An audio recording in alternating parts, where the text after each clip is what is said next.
नमस्कार।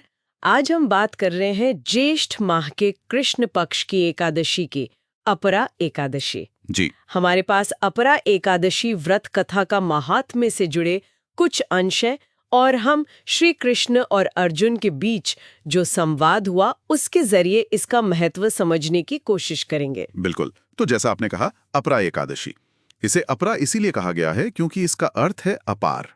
अच्छा। मतलब स्रोत के हिसाब से ये अपार धन पुण्य देती है और पापों का नाश करती है। और ये भी कहा गया है कि जो इसका व्रत करते हैं वो लोक में काफी प्रसिद्ध होते हैं। तो कथा शुरू होती है अर्जुन के सवाल से, है ना? वो श्री कृष्ण से पूछते हैं। जी बिल्कुल। अर्जुन जानना चाहते हैं कि इस एकादशी का नाम क्या है, इसका महात्म्य क्या है, कौन इसके देवता हैं और करने की विधि क्या है। और श्री कृष्ण बताते हैं कि ये अपरा एकादशी है क्योंकि ये अपार पुण्य देती है। हाँ, और फिर वो बताते हैं कि किन किन पापों से ये मुक्ति दिला सकती है। ये हिस्सा काफी ध्यान देने वाला है। हाँ, मैंने भी देखा है। इसमें सिर्फ ब्रह्म हत्या या परनिंदा जैसे बड़े पाप ही नहीं है। नहीं, बिल्कुल नहीं। वो तो है ही, जैसे ब्रह्म हत्या, दूसरों की निंदा करना, प्रेत योनि में जन्म लेना, लेकिन साथ ही कुछ ऐसी चीजें भी हैं जिन्हें हम शायद रोजमर्रा की जिंदगी से जोड़ सकते हैं।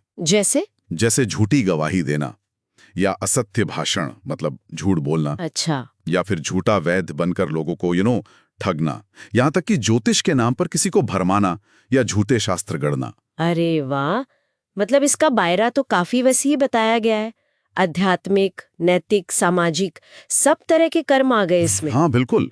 और ये भी कहा गया है कि जैसे युद्ध क्षेत्र से भागा हुआ क्षत्रिय, जिसे नरक का भागी माना जाता है जी। या फिर अपने गुरु की निंदा करने वाला शिष्य, इस व्रत के प्रभाव से वो भी स्वर्ग जा सकते हैं, ऐसा वर्णन है। ये तो वाकई बहुत बड़ी बात कही गई है। पुण्य की तुलना भी तो की गई है इसमें। हाँ हाँ, बहुत विस्तार से।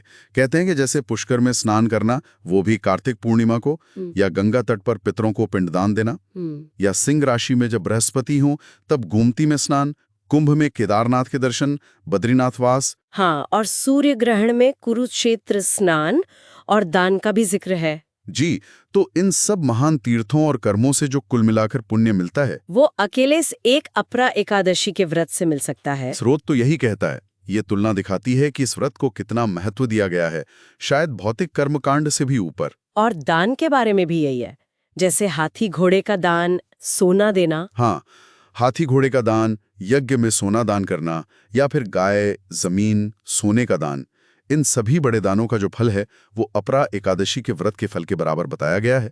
कथा में से समझाने के लिए कुछ उपमाएं भी दी हैं, है ना?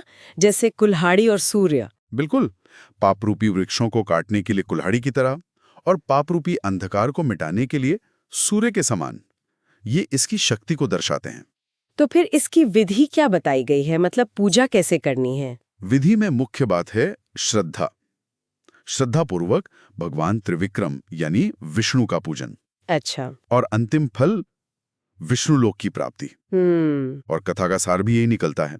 अपरा मतलब अपार, अतिरिक्त, भगवान विष्णु की अतिरिक्त भक्ति और श्रद्धा। और अंत में ये भी कहा गया है कि सिर्फ कथा सुनने या पढ़ने से भी लाभ होता है। जी हाँ बिल्कुल, कहा गया है कि कथा सुनने या पढ़ने मात्र से सहस्र गोदान का फल मिलता है। तो अगर हम संक्षिप्त में देखें तो ये स्रोत अपरा एकादशी को पापों से मुक्ति का एक बहुत शक्तिशाली रास्ता बताता है और साथ ही अपार पुण्य कमाने और ईश्वर के प्रति भक्ति बढ़ाने का भी एक बड़ा अवसर। हाँ सही कहा।